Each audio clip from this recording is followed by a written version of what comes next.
What's going on, ESGN Nation, and welcome back to another episode here on NCAA Football 14. This is the Highland Scotties Team Builder Dynasty, episode 84, as we're going to take the look at the offseason here. This is part one of the offseason, and finally, it's been a while since we've had this series here on the channel.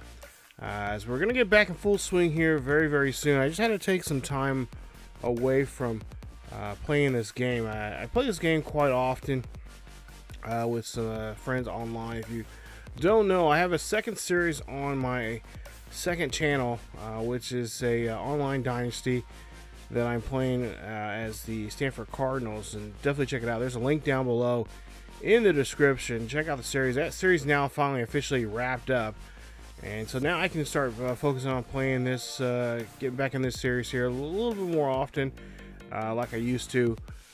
As Highland, of course, won the national championship again for the fourth straight season here in season 5, and so far it's been fun. And of course, next season is going to be a bit of a challenge because we're going to be losing quite a few guys on the or actually both sides of the ball, really. More so on the offensive side, because we're losing some pretty good offensive linemen that we need to replace. And so it's basically going to be a skeleton crew when it comes to our offensive line. We don't have, I think we have one left tackle, maybe one right guard. So we're going to be kind of, moving guys around and try to see what we can do for the most part here to just try to keep a team together. And of course, we got a few guys coming in here as freshmen, but of course, they're not going to make a huge impact really until probably into next season.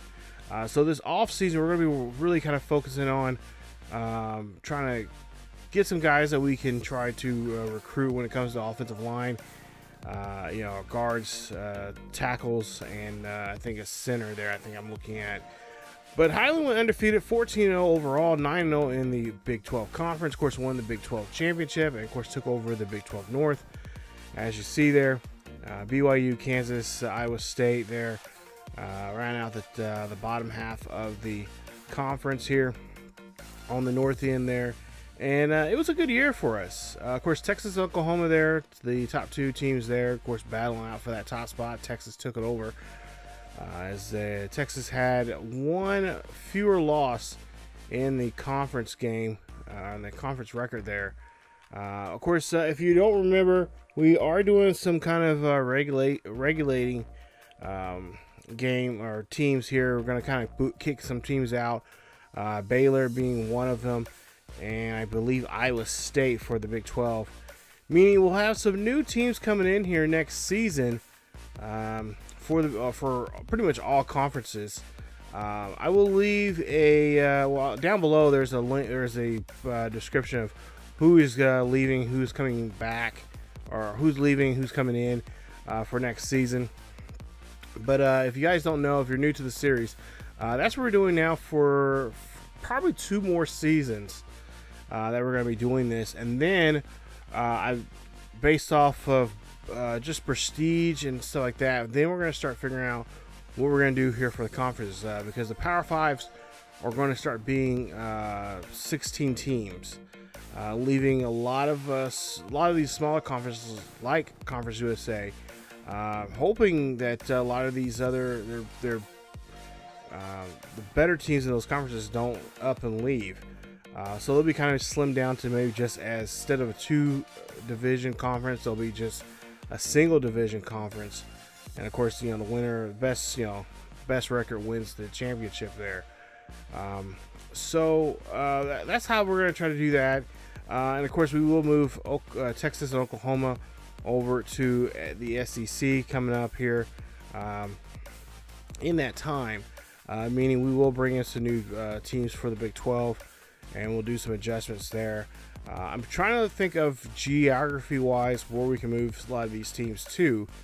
As you take a look here, Bowling Green had a really good season there in the Pac-10, or excuse me, the Big 10, and had some really impressive games, especially against Wisconsin, winning that one in overtime. And also Michigan State, a ranked Michigan State there, winning that one in a nice fashion there in overtime.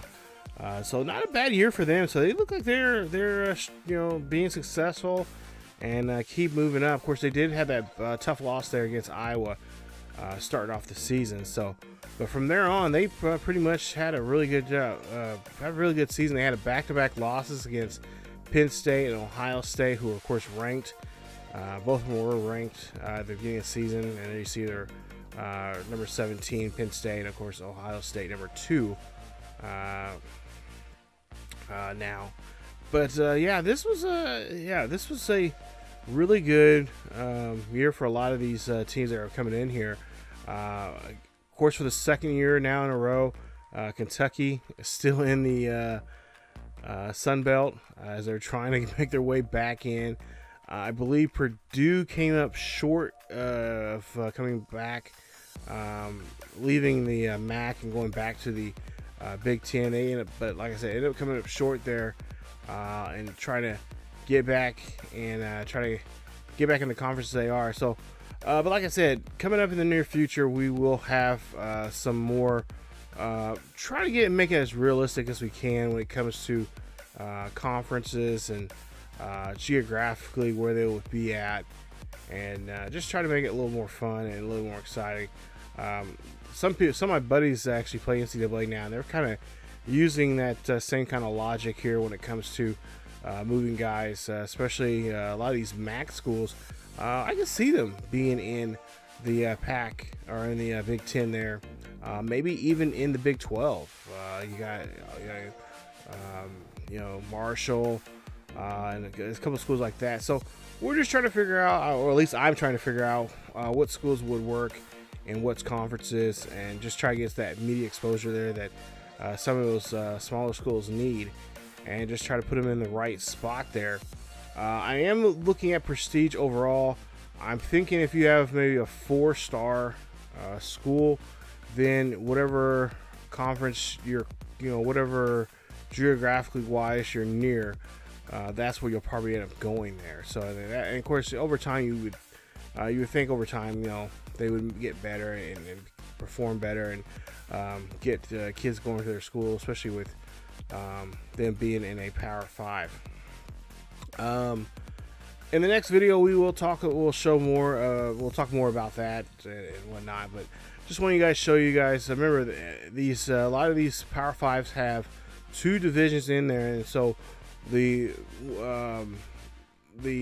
worst team in those Power 5s, in the Power 5 conferences, within those 2 divisions, whoever has the worst record would move on. So, for example, you're taking a look here at Air Force. Air Force will move on to the Pac-12, and they will replace. If I look at my notes here, they will go ahead and replace Idaho, who made their appearance there in the Pac-12 this year. They had a 4-8. Idaho, I should say, had a 4-8 record overall, but a 1-7 record in the Pac-12 North, and so they'll be now replaced by Air Force, who had a really great season. They were 11-3 in the Mountain West Mountain Division, and they were 9-1 in their division there, 11-3 overall, I should say.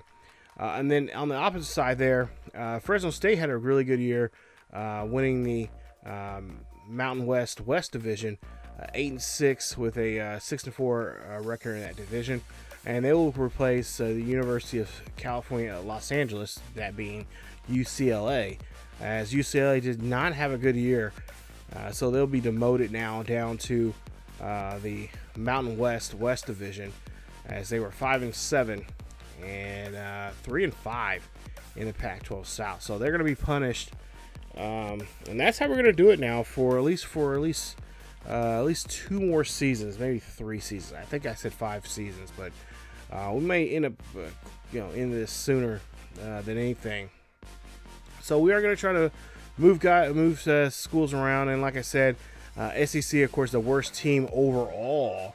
It's not necessarily the conference record, but the overall record. And there you see 0-12 team there, as that was, I believe that was Louisiana, who entered to the SEC this year for the first time. They lost every single game both overall and in their division. And Texas State will come up now and now take the spot of Louisiana, who will of course be playing in, I believe, in the East, the SEC East there. But we'll actually they'll probably end up playing more or less in the West. So we'll move some teams around. We'll actually probably move Alabama from the West to the East, so Texas can at least be in the West geographically there, and that'll kind of solve the problem there that we'll have later on down the road when Texas and Oklahoma make their appearance in the SEC. So there you see Cincinnati, of course, had a great season there. Lost to Michigan, I believe Miami University, Ohio, Clemson, and then Syracuse there. But they had a pretty good year. They ended up in second place there in the ACC Atlantic, so they're going to stick around for another opportunity there. But NC State, well, they're going to be packing their bags, and they're going to be heading off to, I believe, NC State is going off, and they have to go to the American East. Well, they'll have to be in that division now. University of Central Florida will make their way up here as they've finished 9-5 for the season and had a nice 6-3 record there in the American East. As for the ACC Coastal, the loser in that one was the 0-12 Blue Devils, who did not win a game at all, both overall and also in the division, as they went 0-9 in the ACC Coastal. And they'll be replaced by a former, now returning, actually, I should say, returning Georgia Tech, as Georgia Tech goes 8-6 and 7-2 in the American West division there. So got a bit of some shakeups there, and of course we'll see how that all fares out, and see if these teams can stick around there for another year. As you take a look there, and of course we are, like I said, I am looking at some teams for the Big 12, because basically what I'll do is I'll just see what teams are doing well and what teams I think would make a at the time, prestige-wise, most importantly, because they have to be at least a four-star school to be in the Power 5 there, to be at least somewhat successful. So that's what we're going to be looking at. And then of course the independents right now, Notre Dame, I'm really thinking about if we do make some changes in the independents. I think the only team that will be independent would probably be Notre Dame. I want so bad to put them in the ACC, so bad. And let me know if you guys think that's a good idea. But I think Army and West Point will be two schools that will probably end up eventually moving to the ACC at some point, and after here in 2 seasons from now. So 2 or 3 seasons from now. So we'll see how they play out and how well they'll do. But those are 2 I'm kind of looking at. If not, then it'll probably be. I was thinking also too, maybe just Notre Dame and UMass, and leave Army as a independent of their own. Or we could put the UMass into a just by themselves and just allow the other 2 still be independent. So let me know down below in the comment section what you guys think is best for us, and of course best for this realignment. Because like I said, I want to do a geographical realignment. I know the Big 12 is going to be really tough, but we're going to try to pull some teams out from the Mountain West. It could be like Colorado State. We had a former, of course, Colorado used to be in the Big 12, but now they're in the Pac-12. We could bring back Colorado. We could bring back some of those old teams like that. Colorado, bring them back into the fold there, and and kind of redo it. Bring back some old 12 teams, Pac-12 or old school Big 12 teams, I should say. But not everybody's going to be invited back, because I do like seeing Nebraska there and stuff like that. But I wouldn't mind having those kind of matchups again, some of those classic Big 12 matchups. But like I said, a lot of these schools are doing very fine right now where they're at. Some others could be, going to better conferences that make more sense for them, and also for our, for those other conferences that are looking for teams like that. So, like I said, I'm going to be doing some looking at stats. I'm keeping track of that right now, of overall stats and stuff like that. That could eventually, at some point here, help us out, and we can try to keep that alive and keep things going when it comes to relegating, or not relegating, but just having a strong conferences here overall. But yeah, I know for Big 12 we're going to probably get some teams from the West, Mountain West, and then probably some teams from the MAC, from the East Coast there, and just try to see what we can do, you know, in those types of situations there. So let's take a look at Coach Teddy Bonds. There you see his record there, 42-2 in 4 years there he's been with. There's you see 42 and or 40, yeah, 42, or excuse me, 40 or 64. What am I saying 42 for? Geez, 64 and 2 overall career record in 4 years at Highland, 64 and 2.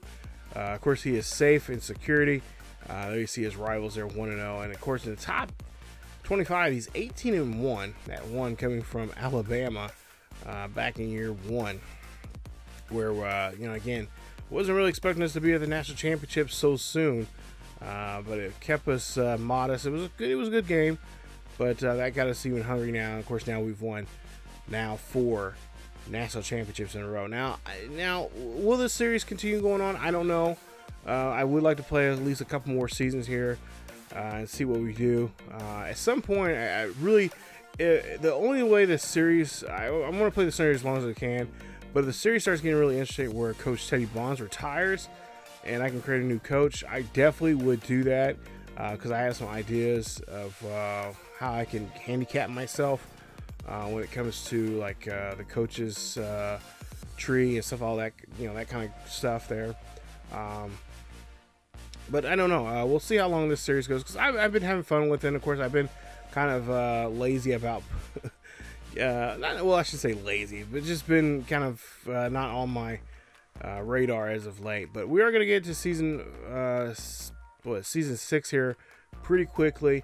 I will let you know there will be a video out here soon about some prospects and how you guys can evolve. I think we'll talk about more about that coming up in the next video.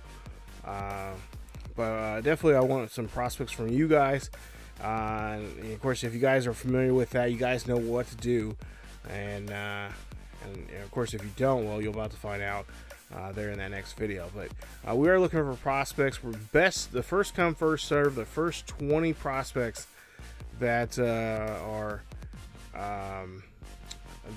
you know, submitted to us, that's the ones we're taking.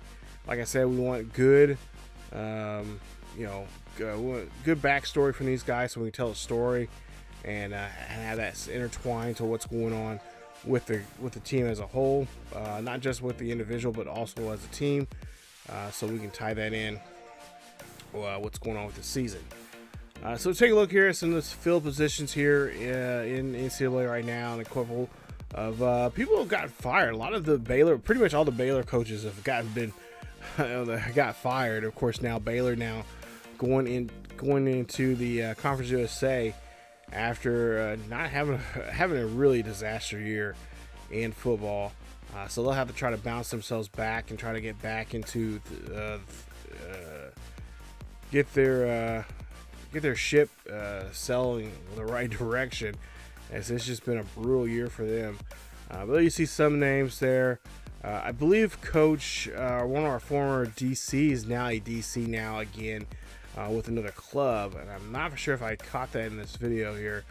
But David Sahib, our former defensive coach, defensive coordinator, of course he moved on. He went to coach at Illinois, and then he coached at one other place before he was fired. And now he is going to be with another school, but as a DC. So he's not having good luck in his head coaching career. But as for Coach Alan Lawrence, he's been doing a great job. He's now he actually just got re-signed on his contract with the university, with Louisiana State University, LSU. So he's with them and having a very successful career down there, and looking pretty good as a head coach there. So we'll try to from time to time check in on with our coaches that we had before, because I do have a list of who they are and where they've where they're currently at right now. So that might be another episode here that we can look at. There you see Coach 28-12, 2 years at LSU. He is 21-6. He is 7-5 in top 25. He's 8-4 in rival games, and of course he's, I believe, 2-1 in bowl games. So he's having a great go there, and doing very well for himself there as the head coach there. I'm not for sure if we have David Sahib's numbers for him, but we do see that Scott Frost left. Of course, Scott Frost went to Nebraska as Riley there retired. So now Scott Frost, hopefully his video game counterpart is not as bad as his real life counterpart. I'm just saying as a Nebraska fan. Yeah, I know it's been a tough time up there in Nebraska, but gotta do better than we've been doing here lately. But anyway, getting back to the series here, you see Jeff Horton, he's re-signed with us. He got a nice extension there as our offensive coordinator. Take a look here, look at some other names here. A lot of the coaches that you started with here, especially with the updated rosters that you get, some of them here, at least in our series, have kind of retired and started to go away.